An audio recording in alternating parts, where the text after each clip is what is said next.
Hello everyone. We have already seen that how a vector can be represented, or you can say resolved, in two mutually perpendicular directions. Now we will see the resolution of the vector in three mutually perpendicular directions, that is rectangular resolution of a vector in three dimensions. So let us see how it is done. Here, let us consider first of all a vector which is given by OP. This is the vector OP. Now, the vector OP starts from the point O, which can be considered as the origin of the coordinate system, having x-axis, y-axis and z-axis. Okay, so we are going to represent the vector OP, which is vector A actually, in terms of the vectors along x-axis, along y-axis and along z-axis. Now to understand the concept here, you need to understand that when a vector here OP is given, then if we draw perpendicular to the x-axis, y-axis and z-axis, then the component of vector OP along x-axis is OQ, which is given by AX. Along y-axis is given by OS, which is given by vector AY, and along z-axis is given by AZ. So it is OR which represents AZ. So we can say that the vector A is resolved along x-axis, along y-axis and along z-axis as AX vector, AY vector and AZ vector. So let us see how we can represent the vector A, that is vector OP, in terms of AX, AY and AZ. Now to understand the concept here, first of all you need to understand that vector AX, vector AY and vector AZ are the intercepts which are formed in the paralleloparallel here. Like the paralleloparallel which we are considering here, in this paralleloparallel the point O represents the origin, and it is one particular corner of the paralleloparallel from which the vector which we are considering, that is vector A, starts, which is the initial point of the vector A. Now the vector A, as you can clearly see in the diagram, represents the diagonal of the paralleloparallel, and its projection along x-axis, y-axis and z-axis are AX, AY and AZ respectively. You can see here the vector AX has a length AX as given here, vector AY has a length AY which is given here, and vector AZ has a length AZ which is given here. So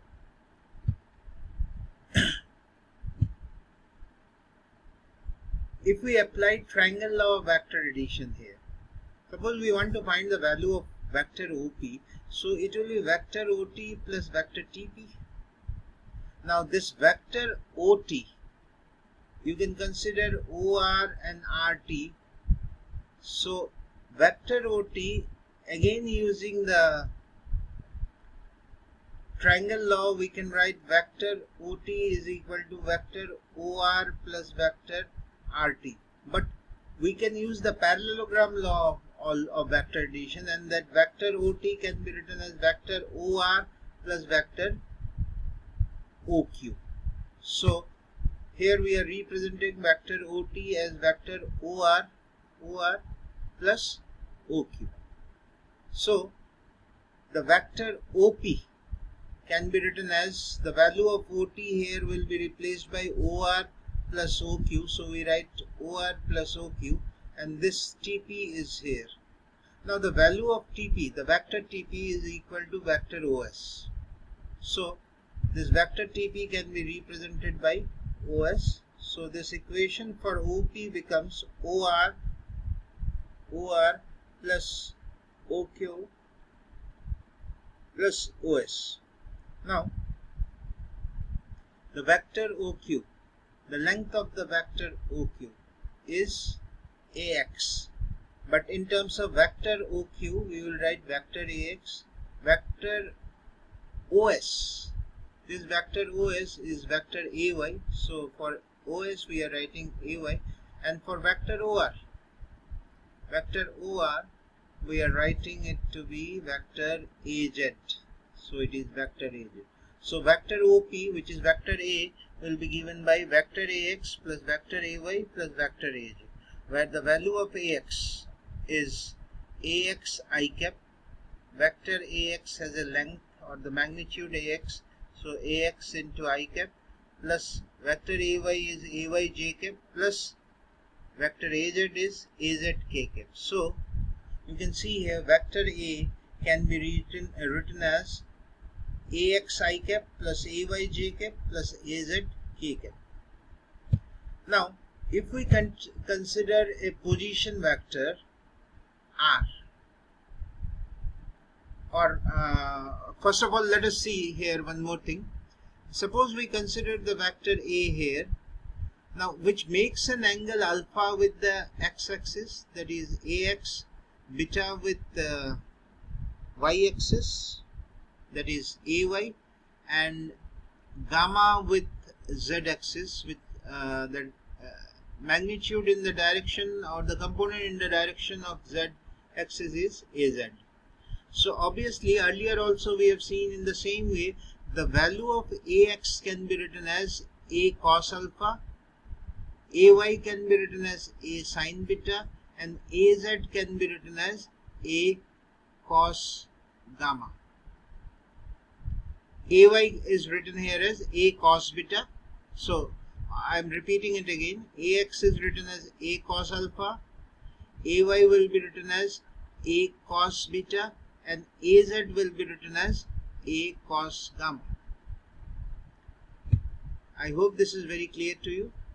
Now if we want to find the length of vector A, that is OP, without any vector sign, so this is a right angle triangle. You can consider this to be right angle triangle because here the angle which it makes, this is a right angle triangle. So if this is a right angle triangle, so OP is the hypotenuse, so hypotenuse square is equal to OT square plus TP square, and the value of OT square, this again is a right angle triangle, so the value of OT square, if it is a hypotenuse, so it is OR square plus RT square, and RT square is OQ square. So OT square can be written as OQ square plus OR square. And if that is the case, then TP square here can be represented as OS square. So OQ square is AX square, then TP, which is OS square is AY square, and QT square, this QT, which actually is OR, so OR square is equal to AZ square.